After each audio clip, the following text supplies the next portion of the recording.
I've really enjoyed watching all of these sessions so far, and I'm really impressed with how far Rachel's come. And it's time now to bring Liam in as well, and we're going to sort of move into a little bit of vocal development and choral development. So this is quite another big step for them. It is, but have you noticed just from this morning actually how much more secure Rachel seems in her singing voice now? Because it started off really quite around her speaking voice, didn't it? Yeah, and as the morning has got on, the pitch has got slightly higher each time, and she seems a lot more comfortable using it. She does, and so hopefully this next session is really going to enhance and develop that, because what we're going to do now is a kind of mini first voice lesson, and just really thinking about how our posture is very important, and how our connection to our breath and that connection to those kind of instinctive sounds can really help us in our vocal development. And of course we know that teachers who have a real ownership of their own instrument model so much more confidently, and that we know that then the singers in their care tend to sing back at them in a much more healthy and an assured way. So this is quite an interesting step, isn't it, from the classroom into choral via a voice lesson. So I'm quite excited to see what they discover about their voices, actually. I'm intrigued. So I want us to think about the way that we stand and how that influences our sound. So what we're aiming for is for the body to be sort of energized and alert and ready. Never stiff or rigid, but just alert and energized. So we're just going to start feet first. So feet apart for me, sort of hip width apart, and just really stretch the spine so you're nice and tall, and just release the shoulders for me. Make sure that in that attempt to be tall, we don't bring the shoulders up as well. And can you just tuck the pelvis in for me so that the bum's not sticking out? Or you're not, hips forward, yeah? So nice and tall with the pelvis tucked. And then I bet in the attempt to be really tall, you've got a little bit stiff and rigid in the knees. Yeah. So can you let them go and just give the hands a shake for me? So that's feet apart, long spine, pelvis tucked, and with a little bend in the knees. Can you feel that? Good. And just keep that nice and loose. And if you feel you're getting tight, just move something, wiggle something, okay? Don't ever get stiff. And then can we just try and get the ears over the shoulders? So you're really thinking about that really long extended spine. And just the shoulders back and down as well. So we make sure that we're not here, but that we're here. Got quite a proud chest, a proud stance, isn't it? We feel very confident like this as well. That's a good place to be. And just, those ears over the shoulders. And just close your eyes and enjoy that feeling. You should feel very tall. Makes a change. Yeah, it makes a change. Yeah, absolutely. We have to remind ourselves all the time to get into the right position that we want to sing in. So this is the ideal position for us to sing in. This is what we're aiming for when it comes to our physicality, our posture, our alignment. What we want to do next is connect to the breath, connect to our airflow. So what I'd like to do is just bring your thumbs to your belly button and your hand flat against your lower abdominals, right against your belly. Just keep those shoulders released when we do it as well. And what I'd like you to do is, and this is just in your own time, I want you to hiss out all your air. Okay, I'll demonstrate a really quick version like this.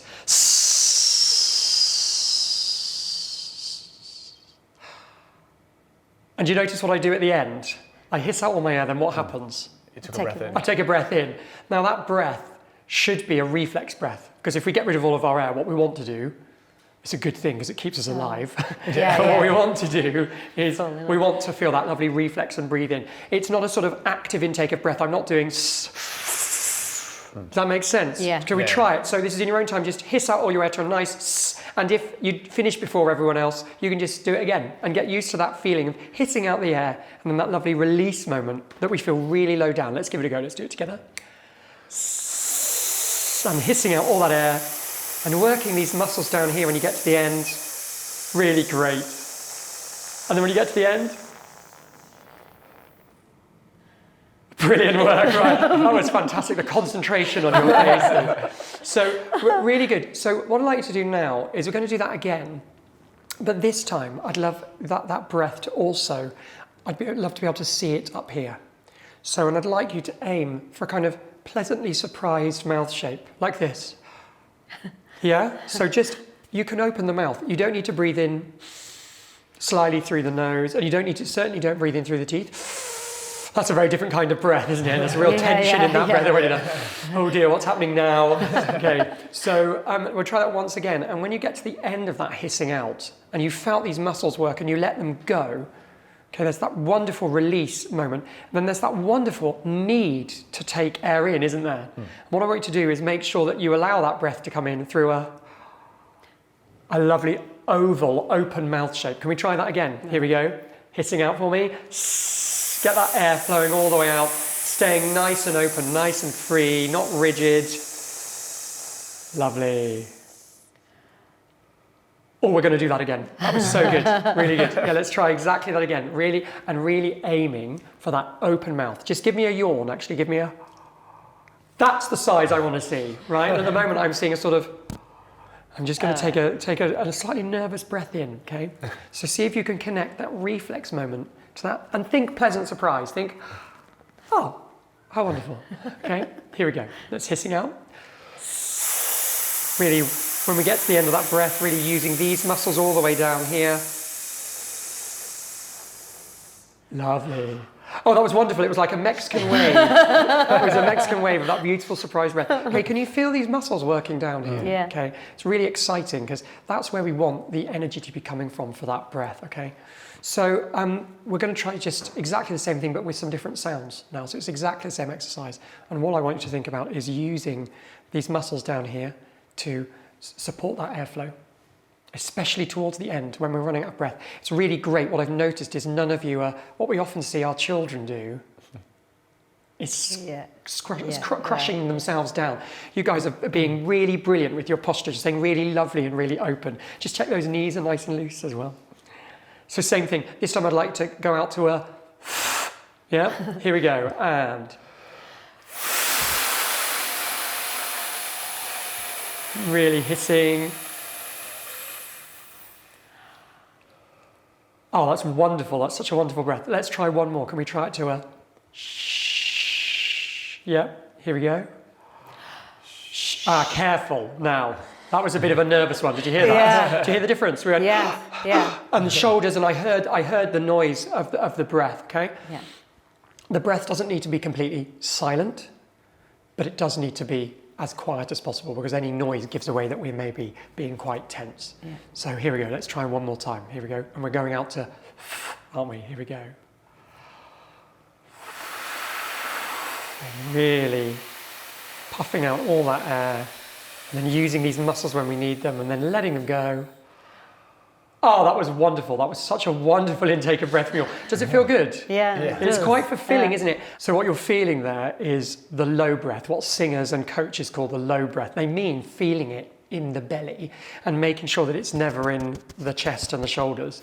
And we need to watch out for that with our children because often if we say to them, oh, take a big breath, that can mean they try and fill themselves up in the wrong way. So really concentrating on it down here. Okay, great work. So can we now try and add some pitch to that out breath? And it sounds like this.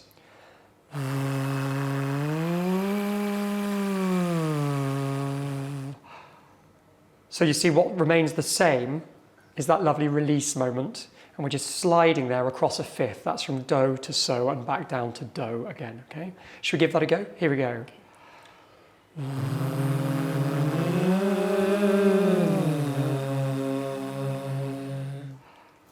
Well, I absolutely loved the release of the breath from you all. That was great.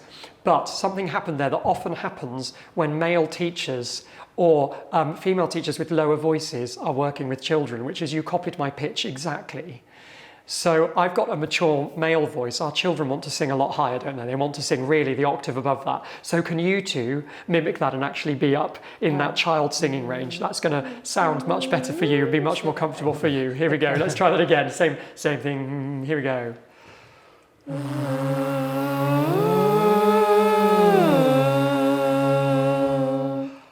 Very good. Can we bring our hands back to our toms as they were before so that we can feel that really gentle movement and then that really lovely low, fulfilling breath. Here we go.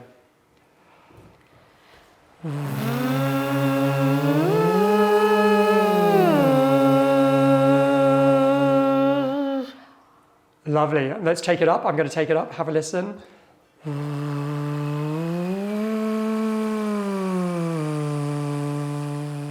with me.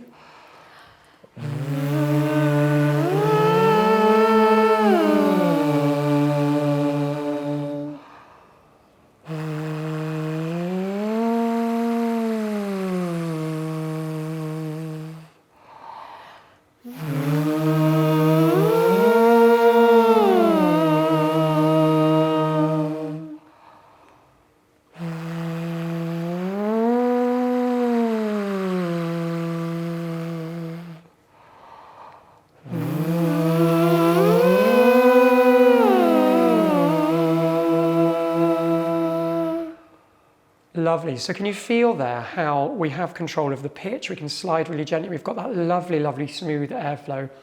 And all the time we're thinking about that lovely release of breath. That's the kind of energy we really want to have behind the singing voice. Really well done. Okay, so you've done some really brilliant work on that lovely alert and energized posture, haven't you? And also about feeling that connection to that breath and that lovely release as well. And then adding a bit of pitch. What I want to think about now is the connection to primal sound or instinctive sound that we want. And it's that idea of just allowing a natural sound to come out from us and connect to that natural sound. And we're just going to do this. Let's just bring one hand back to our tummies where it's already been. And then can you put one hand in here just between the hip bones and the rib cage? So if you just slide down till you find the squidgy bit, that's the scientific name. Okay, the squidgy bit in there. And just we're going to have a little hand in there and just copy my sounds. And I just want you to tell me what you can feel in a second. Just give me a mm. Mm. Mm-hmm. Mm-hmm. Mm-hmm. Mm-mm. Mm-mm. Mm-mm. What can you feel going on? Is it the core muscles? Yeah, you because feel they're the different. tensing, yeah. And they're tensing. You feel them tensing and relaxing. Yeah, absolutely. So these muscles down here are responsible for that, the strength of the voice, really. And that's what we want to have, that connection in our sound, for us to have really healthy singing, so that we make sure we're standing really well, we're connected to the breath, but we're also using the muscles that we've got to create that really healthy sound. So that's what this is all about. So those are the easy ones. Here comes the really silly ones. So you can bring your hands back here. Ah, ah. And of course for you, thinking up the octave into that much more comfortable range for you. We've got to be really brave here and do our aha and then straight into our singing exercise. Here we go, and aha, ah. Not a bad first effort. Just give me a yawn. And then do you remember that mouth shape from the breath work we did earlier, that lovely surprise? That's the breath you need to take, but it's also the mouth shape you need to sing with. And at the moment, we're getting just a little bit of a mixture of mouth shapes, some of them a little bit too east-west. So let's be thinking really oval, yeah? A bit too Cheshire Cat. Yeah, yeah, should we give it a go? So we do an aha, and then straight onto that singing exercise with that lovely oval shape. Here we go. Aha, I'll demonstrate another one. It goes, aha, ah. Let's give it a go, and aha, ah. Really good. Still thinking about that oval mouth shape. One more. I'm going to demonstrate. It goes, aha, ah. Here we go. Aha, ah. How does that sound feel? Good. Yeah, big. But yeah, it does. yeah. More Big. powerful. More doesn't it? powerful. Yeah. Definitely. More beef. does. Yeah, I like that. Yeah. Definitely. There's more muscle behind that. And it's a Yeah. very safe, efficient sound because it's using the muscles in the right way. So if we can line up those three things, that lovely alert and energized posture, that connection to the breath, and then really connecting to those muscles for that really natural sound making, then we make sure that we're going to sing in a really healthy fashion. And of course, those are exactly the skills that we want to pass on to the children that we're working with. So if we model singing in a really healthy way, they've got a much better chance of mimicking it and singing in a healthy way themselves. Well done. Fabulous. So I think that's your first voice lesson. Yes? Yeah, it is. How are you feeling about that? Well, I've seen the professionals do it all the time, but I could never understand sort of why. But I like the fact that I could feel it, you know, like when I put my hands on that flabby bit, like you said. Got plenty of those, but I could feel it. I could really, really feel it. And then from the stomach, when you sound those certain sounds, I could really feel it from the bottom of your stomach, couldn't you? Yeah, definitely. You know, it's Yeah, I was good. going to say, Yeah. like, because when you were saying, like, you had hands on your stomach, even though, like, you were acting like, you felt a bit silly, but you kind of got into it very quickly, but then it was nice to know, like, this is what I'm supposed to be doing, I'm supposed to be using this bit, and I think that then allowed us to actually realise, it kind of progressed our singing almost. It did. I had so much more power to my voice after definitely. doing that. I didn't realise, when we were doing that low sound, and then... Yeah, it was amazing. We were doing the sort of cry into the... Yes, it's incredible that. Yeah.